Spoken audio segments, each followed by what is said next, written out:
시청자, 백두산이 터질까봐 걱정하시는 분들 많은데요. 사실 한국에서 그거보다 훨씬 위험한 게 따로 있다는 거 아십니까? 여러분, 이거 한번 보세요. 한국 동해안 지각이 지금 이 순간에도 위로 들려 올라오고 있습니다. 속도가 얼마인지 아세요? 만년에 4.5m예요. 이게 어느 정도냐? 히말라야 산맥이 인도판하고 부딪혀서 솟아오르는 속도가 만년에 9m입니다. 그 절반 속도로 우리 동해안이 들려 올라가고 있다는 얘기예요. 그런데 이 사실 어디서 들어보신 적 있으십니까? 거의 없을 겁니다. 저는 오늘 두 가지 질문을 가지고 시작하려고 합니다. 한국에서 백두산보다 더 위험한 게 있다면 도대체 그게 뭡니까? 그리고 그게 더 위험하다면 왜 아무도 그 이야기를 안 하는 걸까요? 이 두 질문이 오늘 영상의 출발점이에요. 표면에서는 백두산 이야기만 들립니다. 그런데 그 표면을 한꺼풀 벗기면 동기의 문제가 나오고요. 거기서 또 한꺼풀 벗기면 결국 우리 국민이 어떤 위험 위에 살고 있는지가 드러납니다. 한국이 백두산이라는 곳간만 쳐다보고 있는 사이에 진짜 호랑이는 동해 밑에 들어와 있는 겁니다. 이건 단순한 백두산 문제가 아니에요. 한국이 무엇을 외면하기로 결정했는가 그 문제입니다. 솔직히 까놓고 말해서 주류 매체에서 백두산은 자주 다룹니다. 영화 백두산이 흥행했고요. 백년주기설 떠돌고요.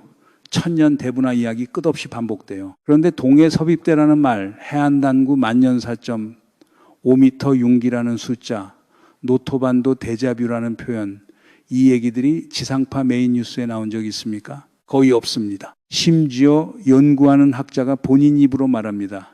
압박을 받고 있다고요? 어디서요? 한수원 그리고 기상청 같은 곳에서요. 이 한마디가 그냥 지나갈 한마디가 아니거든요. 오늘 영상은 이 그림을 세 층으로 까봅니다. 첫째, 진짜 위험이 어디 있는가? 둘째, 왜 한국이 입을 다물고 있는가? 셋째, 이게 결국 무엇을 만들어내는가? 후쿠시마 시나리오의 한국판입니다. 그리고 이 그림이 12.3 비상계엄이 드러냈던 시스템 실패 패턴과 어떻게 연결되는지까지 짚어보겠습니다. 자, 먼저 백두산부터 정리해 봅시다. 우리가 흔히 생각하는 게 뭐냐면 활화산은 살아있는 화산이고 사화산은 죽은 화산이다. 이런 구분이잖아요. 그런데 현대 화산학에서는 이런 구분 안 씁니다. 그냥 단순해요. 만년 이내에 분화한 이력이 있으면 활화산입니다. 이 기준으로 보면 한반도의 활화산이 셋이에요. 백두산, 울릉도 성인봉, 그리고 한라산. 다 살아있어요. 백두산은 946년에 천년 대분화라는 게 있었습니다. 화산재가 어디까지 갔는지 아시면 깜짝 놀라실 텐데요. 일본 홋카이도 도마코마이에서 처음 발견됐고요. 그 이후에 전 세계 거의 모든 곳에서 같은 화산재가 발견됐어요. 정말 글로벌 코리아입니다. 농담 아니고요. 학술 명칭이 백두산 도마코마이 테프라예요. 그런데 여기가 핵심이에요. 화산학자들은 백두산이 지금 시계로 따지면 12시 방향에 와 있다고 안 봅니다. 칼데라형 화산은 큰 분화가 일어나고 나면 뚜껑이 깨지고요. 그게 다시 복원되는데 5만 년 정도 걸려요. 천년 대분화 이전에 그 큰 분화, 천문봉 분화라고 부르는데 그게 5만 년 전입니다. 그러니까 5만 년 단위로 큰 분화가 일어나는 화산이에요. 그리고 현재 백두산은 시계로 따지면 6시 방향에 있습니다. 12시까지 가려면 한참 남았어요. 그럼 안심해도 되는 건가요? 아니요. 거기가 핵심이 아닙니다. 김기범 교수가 진짜 강조하는 메시지가 따로 있어요. 큰 분화는 5만 년 단위라서 우리 세대의 일이 아니지만요. 작은 분화는 100년에서 200년 주기로 계속 일어나고 있다는 겁니다. 그리고 지난 작은 분화로부터 지금 그 100년이 도달해 가고 있어요. 백두산 1km만 들어가도 온도가 97도입니다. 일반 온천 개발지가 40도, 50도면 충분한데 97도예요. 마그마가 있지 않고서는 불가능한 온도입니다. 문제가 뭐냐면 이거예요. 백두산, 북파, 서파, 우리 국민들이 단체 관광으로 얼마나 많이 가십니까? 가만히 서 있어도 떠밀려서 올라가는 그 관광지에 작은 분화 한 번만 나도 사상자가 어마어마하게 나올 수 있어요. 그런데 한국 정부의 이 시나리오에 대한 매뉴얼이 있습니까? 큰 분화 시나리오에만 매달려서 헛다리 짚고 있는 셈입니다. 잠깐 한라산도 같이 짚고 가야 됩니다. 한반도 활화산 3개 중에 제일 안 알려진 게 한라산이에요. 마지막 분화가 약 700년 전 제주도 서남쪽 송악산이라는 곳에서 일어났습니다. 지질학적으로 따지면은 어제 일어난 거나 다름없어요. 다만 한라산 밑에는 현재 뜨거운 마그마가 관측되지는 않고 있다는 점이 백두산, 울릉도하고 좀 다릅니다. 그래도 활화산이라는 사실은 변하지 않아요. 다시 말씀드리지만 우리가 사는 한반도가 그냥 활화산 3개 위에 올라타 있다는 얘기입니다. 자, 그럼 울릉도로 가봅시다. 울릉도 다녀오신 분들 많을 거예요. 나리분지 가서 사진 찍고 오셨을 텐데요. 거기가 화산 칼데라라는 사실 가이드가 말해주던가요? 거의 안 합니다. 울릉도 한번 가보면은요, 진짜 무서운 산이에요. 우리가 보는 건 980m짜리 성인봉인데요. 사실 이 산은 해저의 0m에서 솟아 올라온 산입니다. 전체 높이로 따지면 0m가 훌쩍 넘어요. 백두산보다 큽니다. 그런데 차가운 바닷물 속에서 식혀지고 있는데도 1km 들어가면 96도가 나옵니다. 백두산이 97도, 울릉도가 96도예요. 김기범 교수 말이 식혀지고 있는데도 이 온도가 나온다는 건 오히려 백두산보다 마그마가 더 많은 열을 내고 있을 수도 있다는 뜻입니다. 분화 주기도 다릅니다. 백두산이 5만 년 단위로 규모 7 이상 대분화를 하는 화산이라면 울릉도는 3, 0년에서 5, 0년 주기로 폼페이급 분화를 하는 화산이에요. 그러니까 빈도가 훨씬 높습니다. 마지막 분화가 학계에 보고된 게 약 3, 0년 전이고요. 김 교수가 학생들하고 다시 조사를 해보니까 그 이후로도 작은 분화가 2번 더 있었던 흔적이 나왔어요. 지금도 가스가 새고 있습니다. 울릉도 가서 연못 같은 데 가시면 보글보글 가스가 올라오는 게 보여요. 마그마성 이산화탄소예요. 살아있는 화산이라는 거예요. 지금도. 여기서 진짜 결정적인 사실을 하나 짚어드릴게요. 울릉도 인구가 10,000명입니다. 그리고 평지가 없는 섬이라 사람들이 어디 사느냐. 화산 봉우리 근처에 다 모여 살고요. 심지어 나리분지, 그러니까 화산 칼데라 안에 마을이 있어요. 농사도 짓습니다. 칼데라 안에 사는 거예요. 이게 왜 무섭냐? 칼데라 안에서는 규모 2짜리 작은 분화도 치명적입니다. 갇혀 있으니까요. 가스가 갇히고 열이 갇히고 사람이 갇혀요. 백두산 5만 년 대분화는 우리 세대 일이 아니지만 울릉도 규모 1, 이 분화는 내일이라도 일어날 수 있습니다. 자, 이제 이번 영상의 진짜 본론입니다. 백두산도 울릉도도 사실 이거에 비하면 알려진 위험이에요. 동해 밑에서 지금 무슨 일이 일어나고 있는지 들어보세요. 조선왕조실록을 펴보면요. 17세기의 한반도 동해안에서 규모 7.5짜리 지진이 2번 일어났다는 기록이 있습니다. 양양 대지진이라고 부릅니다. 설악산 암석들이 다 무너져 내렸고요. 쓰나미도 만들어졌다고 기록되어 있어요. 그런데 이게 1600년대 일입니다. 400년이 지났어요. 여기서 한국 사람들이 흔히 빠지는 함정이 있어요. 400년 동안 안 났으니까 안전한 거라고요. 그게 아닙니다. 400년 주기라는 건 400년 동안 에너지를 쌓고 있다는 뜻이에요.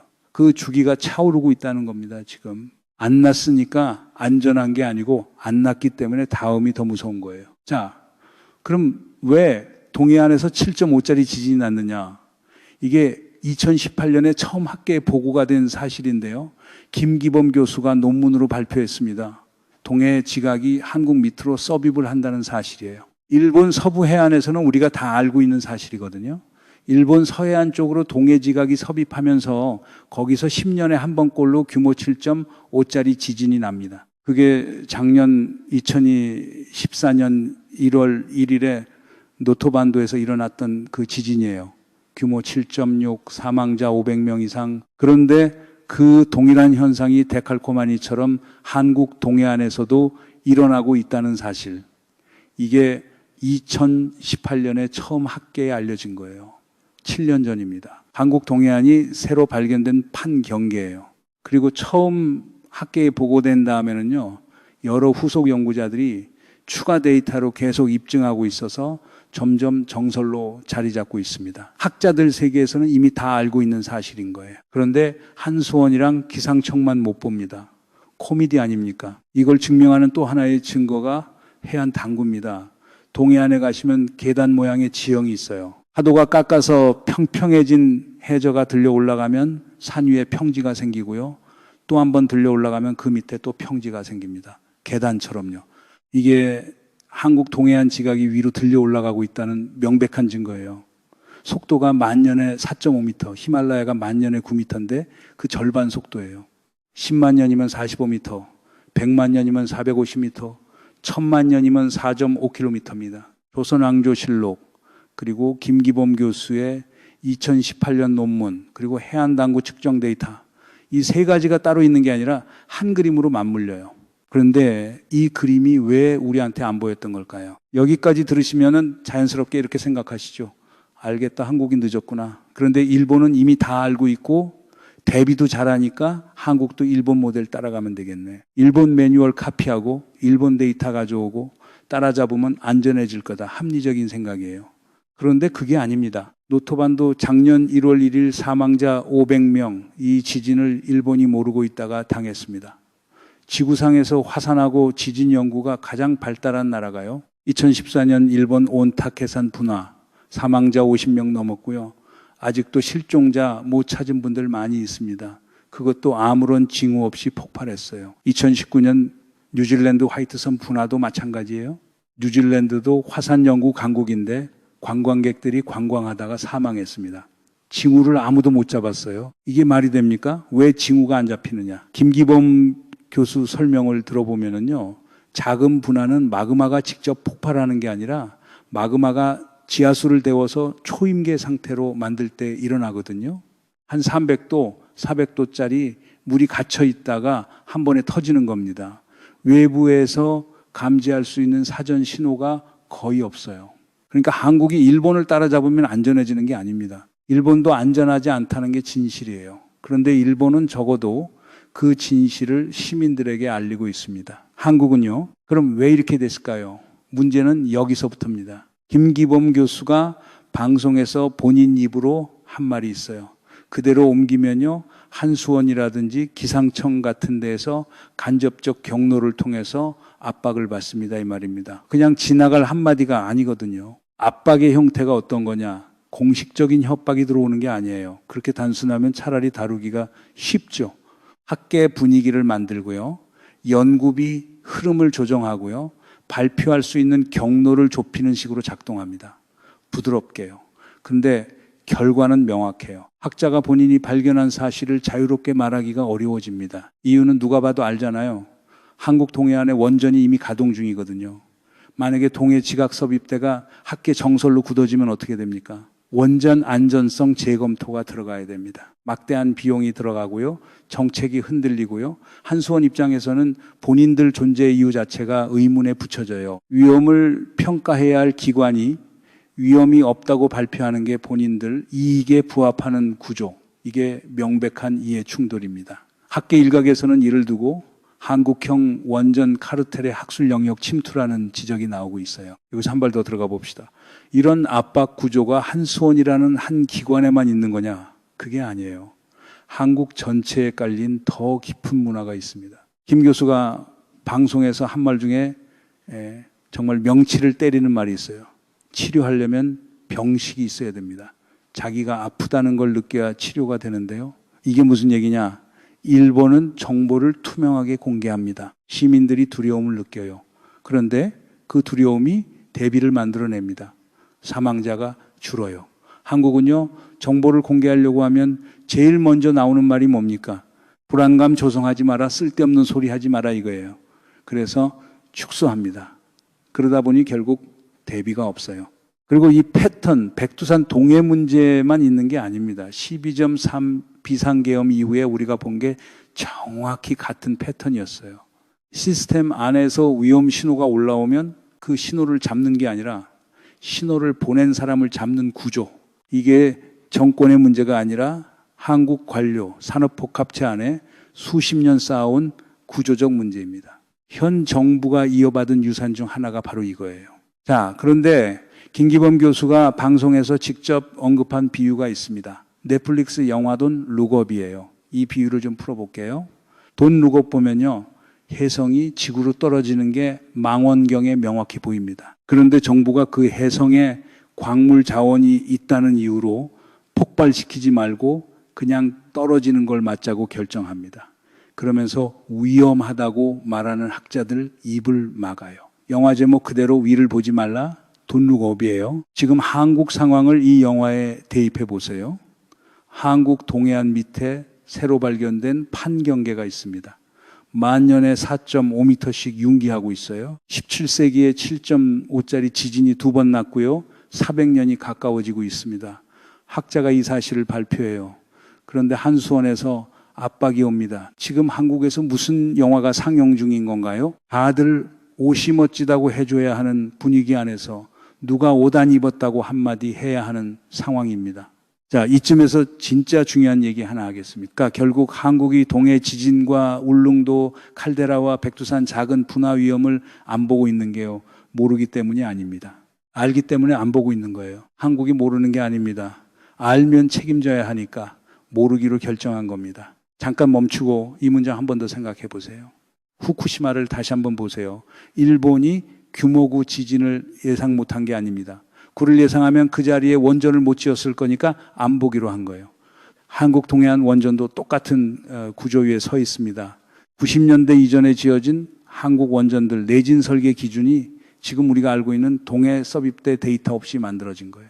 7급 지진 시나리오 매뉴얼에 없습니다. 백두산 북파 관광객 자금 분화 시나리오 매뉴얼에 없어요. 울릉도 만명 칼데라 분화 시나리오 매뉴얼에 없습니다. 임금님 귀가 당나귀 귀라는 거 결국 다 알게 되거든요. 동해 밑에 판 경계가 있다는 것도 결국 다 알게 됩니다. 문제는 그 시점이 다음 7.5 지진 다음 날일 수도 있다는 거예요. 그럼 이게 진짜 일어나면 어떻게 되는지 3가지 시나리오만 짚어보겠습니다. 첫 번째, 울릉도. 인구 10,000명 평지 없음 화산봉우리 근처에 다 모여 살고요. 일부는 칼데라 안에 살고 있습니다. 여기서 규모 1, 이짜리 작은 분화 한 번이면요, 가스가 칼데라에 갇히고 열이 갇히고 사람이 갇혀요. 그리고 핵심은 이런 작은 분화는 사전 징후가 거의 없다는 겁니다. 일본 온타케 50명, 뉴질랜드 화이트섬 둘 다 그렇게 당했어요. 그런데 한국에서 울릉도용 대피 매뉴얼이 있습니까? 사실상 없습니다. 관광객들, 거주민들 한 번의 작은 분화에 수천 명 단위 사상자가 나올 수 있어요. 두 번째, 동해안 원전. 한국 원전 다수가 동해안에 있어요. 고리, 월성, 한울. 90년대 이전에 지어진 원전들은 내진 설계 기준이 낡았습니다. 근데 우리가 지금 알고 있는 게 뭡니까? 동해안 7급 지진 가능성이에요. 노토반도에서 일본이 7.6에 500명을 잃었습니다. 동해안에서 7급 지진이 나면요, 양양대 지진 더하기 후쿠시마가 동시에 일어나는 시나리오예요. 후쿠시마 사고 직접 비용 더하기 간접 비용이 수십조 엔입니다. 한국에서 일어나면 GDP 단위로 충격 들어와요. 세 번째, 백두산, 북파, 서파, 관광지에 한국인 관광객이 매년 어마어마합니다. 떠밀려서 올라가는, 거기서 작은 분화 한 번이면 한국인 다수 사망입니다. 그리고 그것보다 더 까다로운 게 있어요. 한중합동 지진계 운영을 한국이 하고 있거든요. 그런데 중국 정부가 협조를 잘 안 해줍니다. 김 교수가 그대로 말합니다. 중국 정부가 잘 협조 안 해요. 백두산이 민감한 지역이라서요. 이 말입니다. 한국인 다수 사망 사고가 백두산에서 나면 한중 외교 충돌까지 가능성이 열려요. 단순 재난이 아니라 지정학 사안이 됩니다. 그런데 한국에서 한 가지 더 웃기는 게 있어요. 한국 정부의 모토가 사실상 불안감 조성 금지인데요. 불안감이 조성되는 게 문제가 아니라 불안할 만한 현실이 조성되고 있는 게 진짜 문제 아닙니까? 자, 이쯤에서 처음 질문으로 한번 돌아가 봅시다. 처음에 제가 여쭤봤죠. 한국에서 백두산보다 더 위험한 게 있다는 거 아십니까? 이제 답을 다시 보세요. 있습니다. 동해 섭입대도 있고요. 울릉도 칼데라도 있고요. 동해안 원전도 있어요.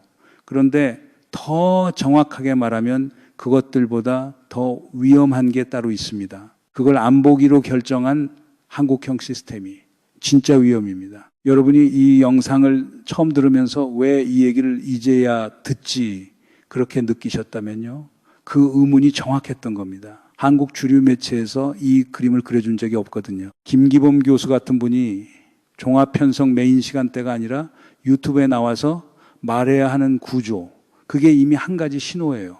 양치기 소년 이야기 핵심은 거짓말한 소년이 나쁘다는 게 아닙니다. 반복되는 잘못된 경고 때문에 진짜 늑대가 왔을 때 마을 사람들이 안 나오는 게 핵심이에요. 한국이 백두산 천년 대분화 한 가지 시나리오에 너무 오래 매달려 있다 보니 동해 밑에 있는 진짜 늑대가 안 보이는 겁니다. 백두산은 시계로 보면 6시고요. 동해 지진은 400년 주기가 다 차가고 있습니다. 이 시계를 누가 멈출 수 있을까요? 학자는 압박받고요. 한수원은 침묵하고요. 기상청은 보지 않기로 했다면 다음 노토반도의 1월 1일이 한국 동해안의 어느 날일 때 우리는 그날 무엇을 하고 있을까요? 이재명 정부가 이어받은 과제 중에 12.3 책임규명, 검찰개혁, 언론 정상화가 있는데요. 여기에 한수원 카르텔 점검과 동해안 원전 안전성 재검토가 빠질 수 없는 이유입니다. 과거 정부들이 만든 안보기로 한 영역 위에서 새 정부가 진단부터 시작해야 합니다. 병식이 있어야 치료가 시작되니까요. 이 흐름이 어디로 가는지 다음 영상에서 짚어보겠습니다. 김기범 교수가 말한 본인 목숨, 스스로 지켜라의 진짜 의미, 그리고 시민이 지금 당장 준비할 수 있는 것들을 정리해 드릴게요. 구독하고 알림 설정해 주시면 그날 놓치지 않으실 겁니다. 여러분들 이 사안을 어떻게 생각하십니까? 여러분들의 견해를 댓글로 많이 남겨주시기 바랍니다. 감사합니다.